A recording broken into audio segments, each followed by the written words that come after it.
the President of the United States, the Honorable Joseph R. Biden Jr., and Vice President of the United States, the Honorable Kamala Devi Harris.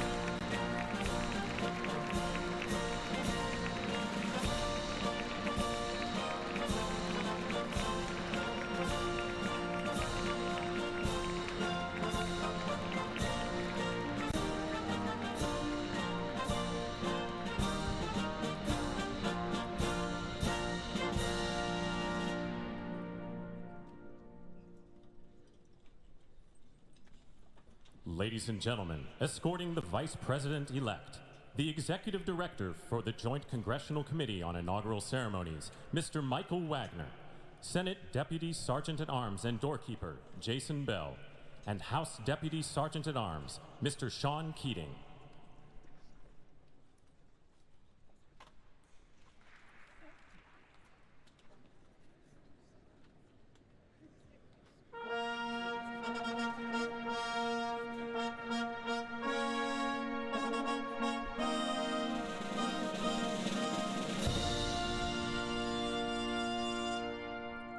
Ladies and gentlemen, the Vice President-elect of the United States, the Honorable J.D. Vance.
Ladies and gentlemen, escorting the President-elect, the Staff Director for the Joint Congressional Committee on Inaugural Ceremonies, Elizabeth Farah, House Sergeant-at-Arms, the Honorable William P. McFarland, Senate Sergeant-at-Arms and Doorkeeper, the Honorable Jennifer A. Hemingway, Senate Majority Leader, the Honorable John Thune, and the Joint Congressional Committee on Inaugural Ceremonies, House Democratic Leader, the Honorable Hakeem Jeffries, House Majority Leader, the Honorable Steve Scalise, Speaker of the House of Representatives, the Honorable Mike Johnson, Senate Democratic Leader, the Honorable Charles E. Schumer, Ranking Member of the Joint Congressional Committee on Inaugural Ceremonies, the Honorable Deb Fischer, and Chairwoman of the Joint Congressional Committee on Inaugural Ceremonies, the Honorable Amy Klobuchar.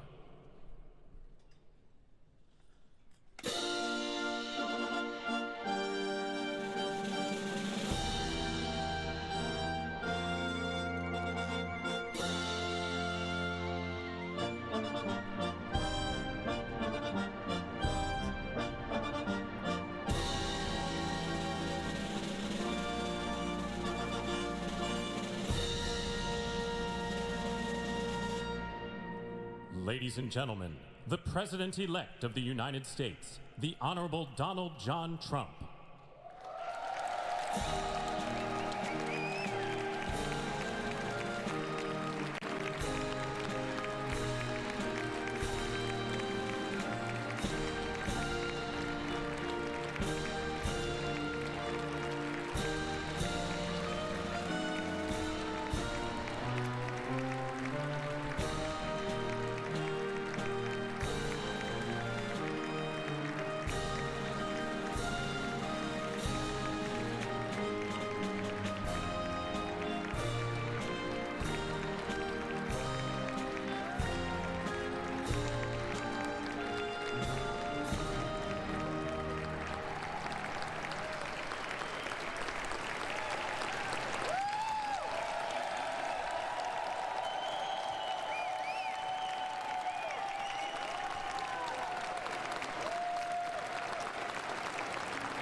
Ladies and gentlemen, please be seated.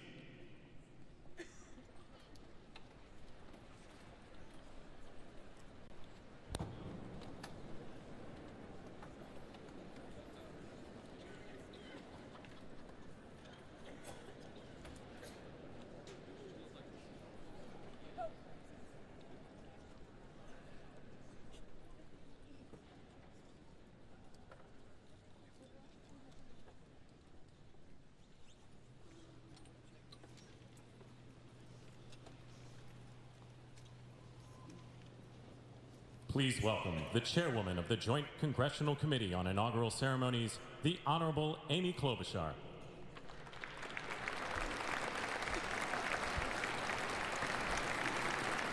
Good morning, everyone.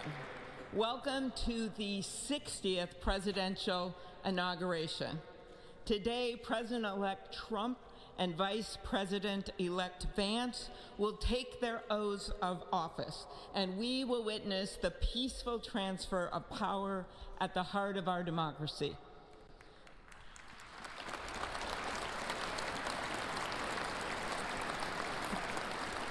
For the past year, I've chaired the inaugural ceremony committee, which includes the leadership of Congress from both parties.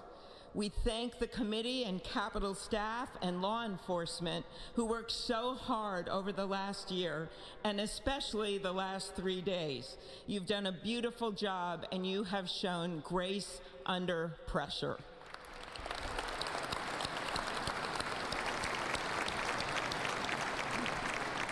Our theme this year is our enduring democracy.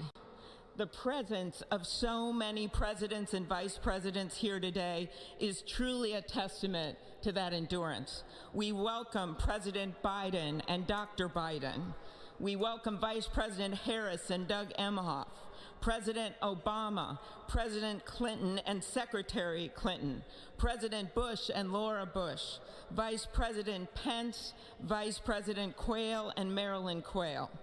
The justices of the United States Supreme Court are with us, all 9 of them, I counted, and of course, the Trump and Vance families. This ceremony marks what will soon be 250 years of our democracy.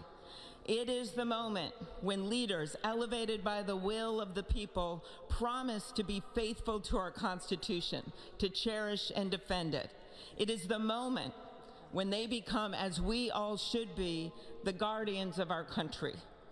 Through war and peace, through adversity and prosperity, we hold this inauguration every 4 years, and today it falls on Martin Luther King Day, a further reminder that we must strive to uphold the values enshrined in our Constitution, the freedoms, the liberties, and, as is inscribed on the entrance of the United States Supreme Court, equal justice under law.